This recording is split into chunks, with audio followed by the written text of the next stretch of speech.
Practical Warriors. Stephen Jekyll here. I'm your host. I'm also the head instructor at Depend AZ for those of you who are just joining us. All right, today we have a fantastic show for you. Okay, this is our very first dual interview with two guest speakers, the founders of the Fierce Systems, two of my personal mentors, and they are both Joe Louis black belts. All right, without further ado, we have Robb Buckland and Ian Marshall for the Fierce System.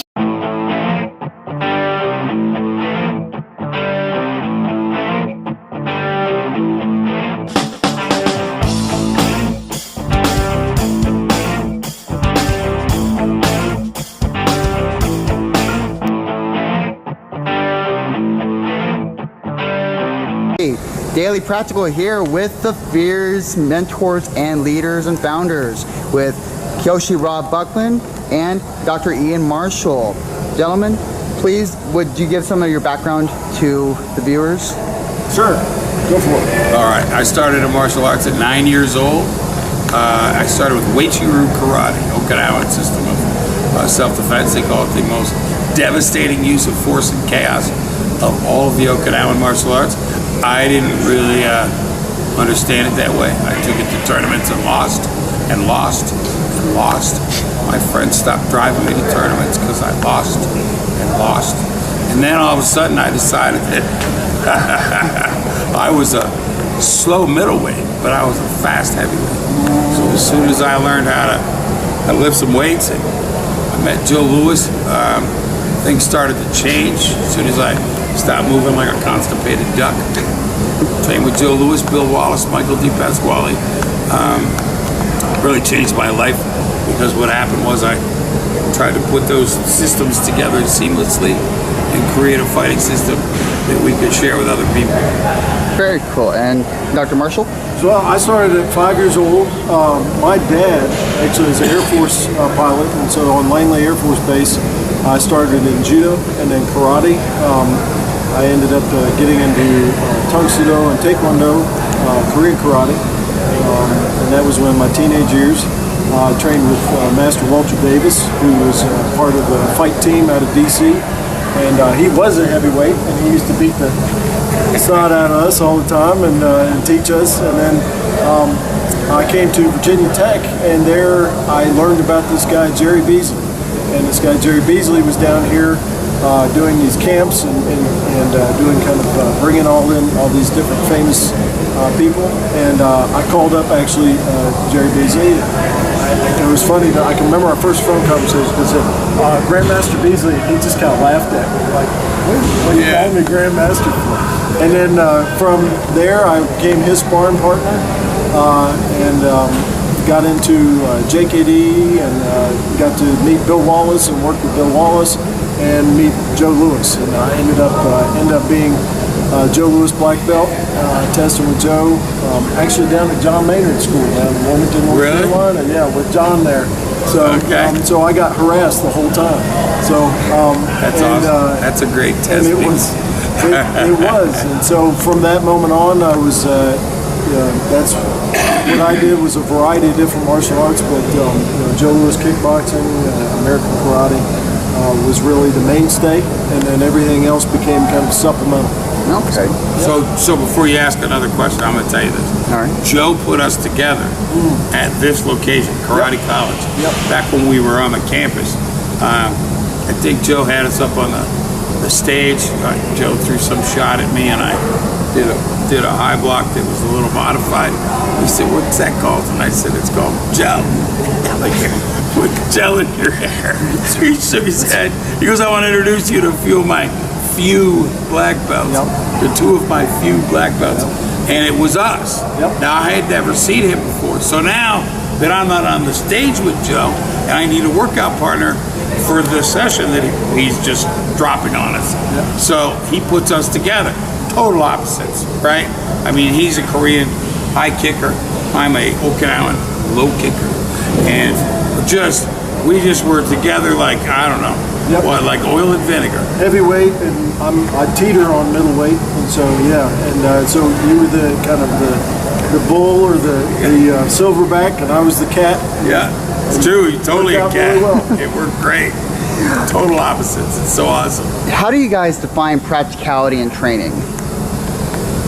Well, if you don't mind, No, go. I go back to what we started with. I came actually, it's funny, Mike Leake and Eric was talking about it today. The JKD Fighters Camp I came to, and we did, had Ted Wong and had Joe Lewis and had several other people who were direct connections with Bruce Lee. And what I found was practical was this philosophy that they had put forth, which was whatever works. And so, I take that back to whatever I'm doing.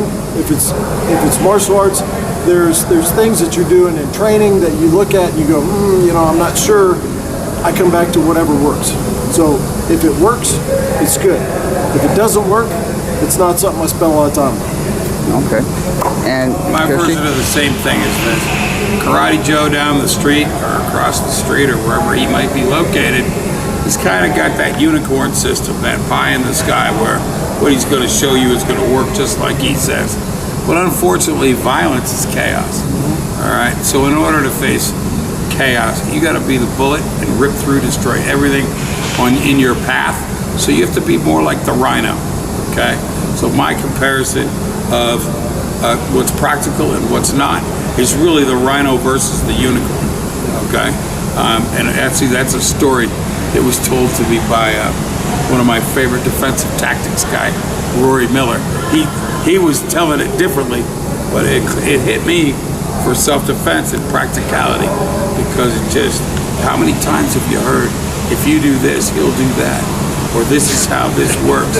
Yeah, it doesn't work that way. And you go to You're do like, it. Oh, I learned a lesson. I Yes. know, I blocked a lot of kicks with my mouth guard. But that's important too, because you learn that stuff in your training, and it's better to learn that instead of learning it once on the street, to learn it over and over again in your training hall. Yeah. It's very important to have live fire in your sparring and your training. That's the frustration I have with many styles in schools, is not live fire. When they practice, and we practice it in a pristine environment, but until he puts the gloves on, I put the gloves on, and we go at each other to see what works, we don't really know. And so we've got to have that kind of practicality in your training before you go and experience that in live, a real situation. Yeah. Very cool. Next question. Do you feel as though competition helps or hurts your practical training? I think we'll probably have similar stories in that. I stopped doing tournament fighting.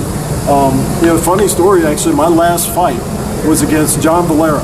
I don't know if you've ever heard of him, but John Valera is now a stuntman in the movies, and he's in like the John Wick movies and stuff. He was one of Eddie Thomas's students, and he did Mortal Kombat and so much stuff. But he was an awesome forum guy and tournament guy and point sparring, and it was great. And I got to the grand champion fighting adult black belts, and we were already doing the full contact stuff. And I go into that, and John beat me 3-zip like that. I mean, pop, pop, pop. And I hit John back pretty good. But I learned from that was not the kind of environment that I thought was something conducive for my training. And so I just never went back to tournaments. Did you have something? The tag, you're talking about the tag type thing, point tournament? Correct, yes. Yeah. Or any type of tournament that you can think of. Like, for example, obviously the point fighting has a little bit different than the boxing, etc., but for the practical mindset for self-defense, etc., does competition alter that? Let me just tell you something. At point fighting, depends whose team you're on that week and who's working the corner. Okay? But in terms of like kickboxing, something like that, competition, boxing, full contact, okay. Kickboxing, you know what? That's what turned me on with the Joe Louis, Bill Wallace stuff. Right. Is we're clocking them, right? I mean, when I first met him, there was some smacking going on. Like your face hurt from laughing afterwards, but it sure hurt from like hitting each other. I mean, it wasn't like what you saw at the camp this weekend, where it was fluffier. Like, we have to go hide in a corner when our guys spar. And the reason being is because we want to see if it works. I want to see where you are when you come out of that cloud from a straight right hand, right? I want to see where you are in the third round when you can't hold your hands up anymore. Right. And you're taking 3 or 4 in a row. I don't want to see where you are on a concussion sheet. But I do have to find out where your heart is. So let me take that in a different direction, because our mentor in Joe Lewis started kickboxing, American kickboxing, in the full contact sport application. He would tell you that that's still sport because there's rules to that engagement. But that was a different level of competition, and the contact in that, he translated that into his tests. So when you tested a black belt with Joe Lewis, it was 3-minute rounds, full contact. And it was a lot of similar things, like you're saying. He wanted to see that you could take a punch, that you could give a punch, that you wouldn't quit, that as much as he hurt you or beat you, that you weren't going to quit, that you had heart. That concordes, that animus. Yeah. And so, he that was something that I think developed out of his wish for higher level competition. Developing this idea of kickboxing, American kickboxing, and then from that, I think we got a lot of practical application, that contact and line fire that then we use in terms of what we talk about for street and self-defense. When we do street stuff, like you'll see, like even today, like some of the girls that came here that normally were in my class, but I've got a herd of students now, and it's more practical application. So when I worked with a couple of the girls today, they were genuinely surprised at the level of commitment that I was asking them to give to a technique. I want to create a spinal reflex when there's a shot thrown. If that chin doesn't come out and the next target doesn't present itself, you're not doing your job as a partner, okay? You're training that other person's brain for failure.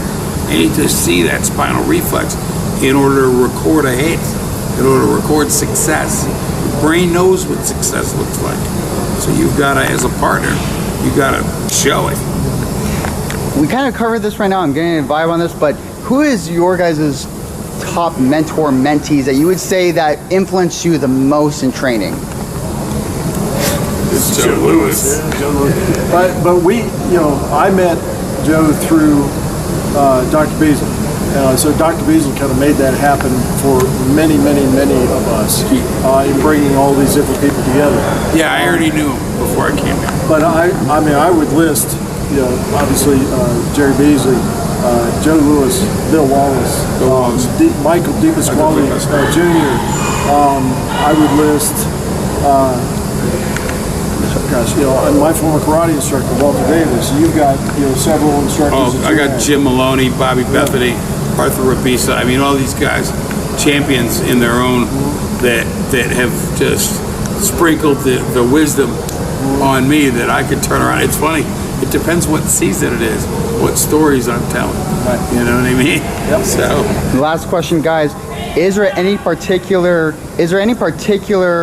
advice that you can give our viewers for how they can improve their self-defense or practicality in their training? Put on the gloves and the gear, because if you haven't tested it and tried it with people actually hitting you back, it's suspect. I agree. That's the main thing. Whenever I teach self-defense or any kind of martial arts seminar, and it's funny because we didn't talk about it as much today because we've got all those people here who are doing these different things. But if you don't put on gear and go to a level that is higher level of contact, you're not really testing your stuff. Yeah, true. I would say that. And I would also say, if without gear and you're practicing the moves, make sure that you create a spinal reflex in that part. Make sure you hit hard enough that something happens. Fantastic. I'm going to provide the contact information for you guys for seminars at the end of this video. Okay. All right, and this is Daily Practical signing out. Thanks.